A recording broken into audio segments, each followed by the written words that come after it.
না 4-5টা হরিণ আরো ওখানে প্রচলিত হয় বা কিভাবে সংবিধান একটা কমিশন গঠিত।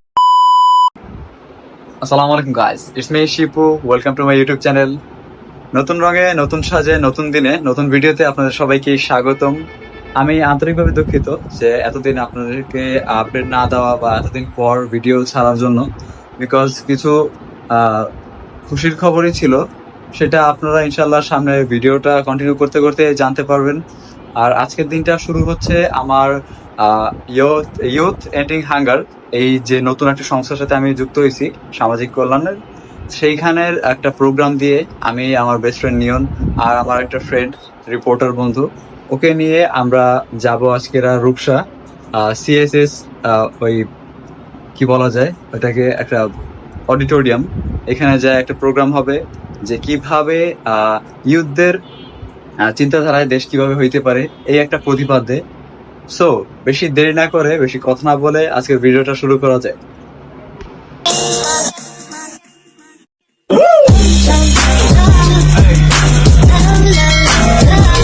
আজকের প্রোগ্রামটা ছিল 9টায়, তাই আমরা তাড়াতাড়ি রেডি হয়ে নিচের দিকে চলে গেলাম, নতুন রাস্তার দিকে চলে গেলাম। ওইখানে আমার ফ্রেন্ড রিপোর্টার বন্ধু ও ওয়েট করতেছে, তাই ওর সাথে দেখা করে কিছুক্ষণ কথাবার্তা বলে খেয়াল আসলো যে আমার মানি ব্যাগটা আমি নিয়ে আসি নাই, তাই নিয়নকে দিয়ে পাঠিয়ে দিলাম মানি ব্যাগটা আনতে। মানি ব্যাগটা নিয়ে আমরা রওনা হয়ে গেলাম রূপসা সিএসএস আভা সেন্টারের দিকে।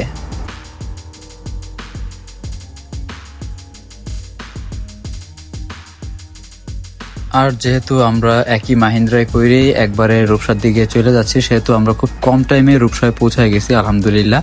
এরপর ম্যাপ দেখে সামনের দিকে আগাইতে থাকলাম, দেন কিছুক্ষণ পরে পেয়ে গেলাম সিএসএস আভা সেন্টার। সেখানে যাওয়ার পরে আমাদেরকে এনভেলপ, ডায়েরি আর কিছু শিট দিয়ে দিছে, সেই শিট অনুযায়ী আমরা পরে কার্যক্রম করব। আর এখানে আমাদেরকে জাতীয় সঙ্গীত পরিবেশনের জন্য দাঁড় করাইছে। এতে আমার অনেক আগের স্মৃতি মনে পড়ে গেছে, শাহনাজ স্যারের কথাও মনে পড়ে গেছে, আমাদের পিটি টিচার, আমাদের স্কুল লাইফের কথা মনে পড়ে গেছে। যাই হোক, সেখানে আমাদের বড় আপু তিনি একটু বক্তৃতা দিলেন, তার বক্তৃতা শুনলাম, ভালো লাগলো। যেহেতু সকাল সকাল আসছি, সেহেতু এখন একটা টি ব্রেক দেওয়া হয়েছে 11টার দিকে। সেখানে আমরা ক্যান্টিনে যাই, ক্যান্টিনে যাওয়ার পরে কিছু স্ন্যাক্স আর 1 কাপ চা খাই। চা খাওয়ার পরে আবার আমরা চলে যাই আমাদের কনফারেন্স রুমে, যেখানে আমাদের বাদবাকি আয়োজন সব অনুষ্ঠিত হবে।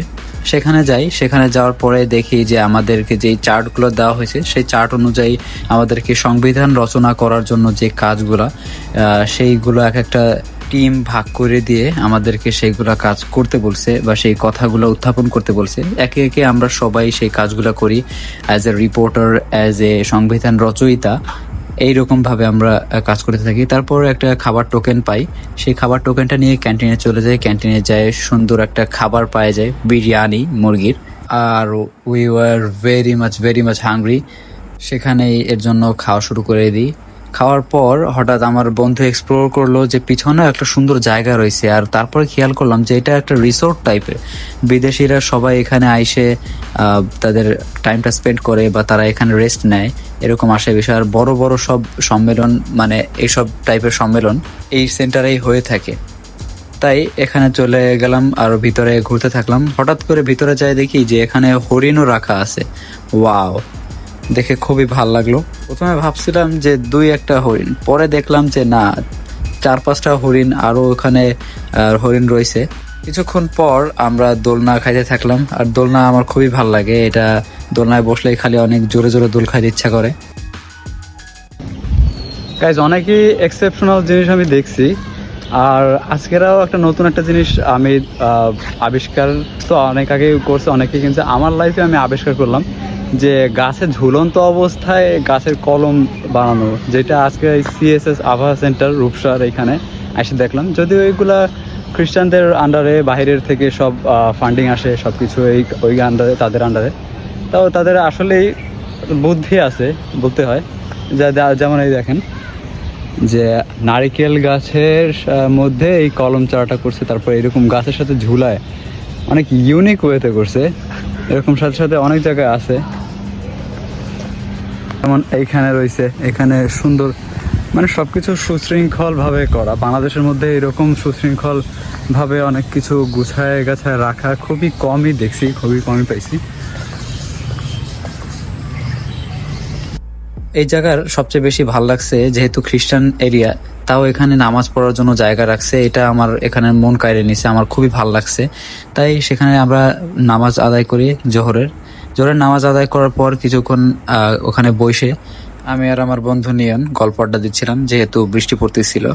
যাই হোক, সেখান থেকে আমরা নিউ মার্কেটের দিকে রওনা হয়ে যাই, কারণ নিয়নের লেক্সিকনে ক্লাস রয়েছে। তাই ও আগে আগে নামাজটা আদায় করে কোচিং এর উদ্দেশ্যে চলে যায়। আর যেহেতু আমার কোনো কাজ নাই আপাতত, সেহেতু আমি জামাতের সাথে নামাজ পড়ার জন্য রেডি হয়ে গেলাম আর ভিতরে মসজিদে যাই বসে থাকলাম। নামাজ পড়ার পর আমি বাসার দিকে রওনা হয়ে যাই। সেখানে কাজ মনে পড়ায় আমি নিয়নের বাসায় চলে যাই। ওইখান থেকে একটা ডিভাইস নিয়ে আমি বিক্রি করার উদ্দেশ্যে চলে যাই, যেহেতু এটা আমার মার্কেটিং জব। আর আপনাদেরকে এই বিষয়ে একটা ধারণা দেওয়ার জন্য একটা ছোট্ট একটা ক্লিপ আপনারা দেখে নিন। আসসালামু আলাইকুম, আপনাদের জন্য নিয়ে এসেছি আমরা ইট্যাগ। ইট্যাগ হলো এমন একটা ডিভাইস যা আপনাকে ট্র্যাক করতে সাহায্য করে। এটি আপনার কাঙ্ক্ষিত বস্তু বা কাঙ্ক্ষিত মানুষকে সেফ রাখার জন্য উপযোগী। এর মাধ্যমে সহজেই আপনি আপনার অ্যান্ড্রয়েড ফোনে এই ডিভাইসটিকে বাইন্ড করতে পারবেন। আর এর মধ্যে রয়েছে ইজিলি রিপ্লেসেবল ব্যাটারি, যা 10 থেকে 12 মাস পর্যন্ত আপনাকে ব্যাকআপ দিবে। এর সাথে থাকছে একটা রিস্ট স্ট্র্যাপস আর একটা ওয়ারেন্টি কার্ড, যা 12 মাস পর্যন্ত আমাদের কোম্পানি আপনাদেরকে দিয়ে থাকবে। মাগরিবের নামাজ বাবুসালাম মসজিদে জামাতের সাথে আদায় করলাম। আদায় করার পর আমি আমার বাসার উদ্দেশ্যে রওনা হয়ে গেলাম। আর আমার খুবই খিদা লাগতেছিল, আমি কি করব বুঝতেছিলাম না। তাই যত তাড়াতাড়ি পারি বাসায় চলে যাচ্ছি। বাসায় যে ফ্রেশ হয়ে যাওয়ার পর আমি এশার নামাজ পড়ার জন্য বাইতুল আমান মসজিদের দিকে চলে যাই।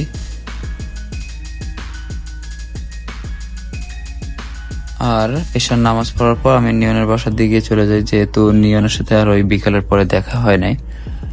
তাই ওর বাসায় যাই। আরো কিছু কাজ ছিল, সেই কাজগুলো শেষ করে আমি আমার বাসার উদ্দেশ্যে রওনা হয়ে যাই। আর এই তো মধ্যে ম্যাডাম আজকে যেহেতু খিচুড়ি রাঁধছে, আমার জন্য খিচুড়ি আর মাছ আর একটু ভর্তা পাঠায় দেয় আমাকে দিয়ে।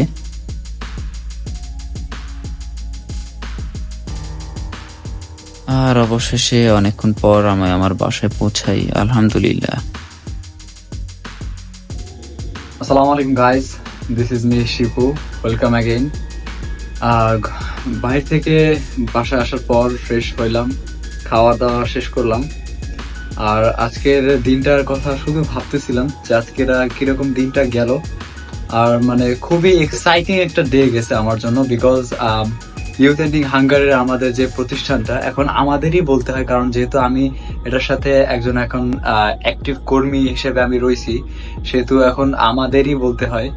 আর আমার যেহেতু স্বেচ্ছাসেবী বা স্বেচ্ছাসেবা করার অনেক ইচ্ছা ছোটবেলা থেকে, সেহেতু এই প্ল্যাটফর্মটা আমার জন্যই। আর যেহেতু এখানে কোনো রাজনীতিক চাপ বা রাজনৈতিক কোনো বিষয় নাই আলহামদুলিল্লাহ, সেহেতু আরো বেশি আমার এর উপরে ঝোঁক বা এর উপরে আরো ভালোবাসা। যাই হোক, আজকের দিনটা মানে খুবই এক্সাইটিং গেছে। কারণ হচ্ছে আজকের যেরকম আমরা ছোটবেলায় আদালত খেলতাম, আমাদের বন্ধুরা আমরা আদালত খেলতাম বা এইরকম টাইপের একটা নাটকীয় টাইপের করতাম, সেইভাবেই আজকের আমাদের নাটকীয় টাইপের সংলাপ টাইপের এরকম হয়েছে। প্রতিপাদ্য হচ্ছে তারুণ্যের বাংলাদেশ বা এই টাইপের। এখানে শুধু একটু রিয়েলিজম রয়েছে, রিয়েলিস্টিক জিনিস রয়েছে, যে এখানে আসলেই আমরা যে কিভাবে সংবিধান রচয়িত হয় বা কিভাবে সংবিধান একটা কমিশন গঠিত হয়, কিভাবে তারা ভাবে, কিভাবে তারা কথা বলে, কিভাবে তাদের চিন্তা, এই সব নিয়ে আজকের একটা ধারণা পাইছি। বা এই সব নিয়ে আজকের একটা মানে নিজেও আলোচনা করছি, নিজেও আমি একজন সমন্বয়ক বা আমি একজন সংস্কার কমিশনের লোক, সেইভাবে আমিও আমার মতামত বিনিময় করছি। তারপর একজন প্রেস হিসেবে বা একজন জার্নালিস্ট হিসেবে কিভাবে কি কোয়েশ্চেন কোট করতে হয় বা কিভাবে কি কোয়েশ্চেন আস্ক করতে হয় সেটাও শিখছি, সেটাও বলছি, আস্ক করছি।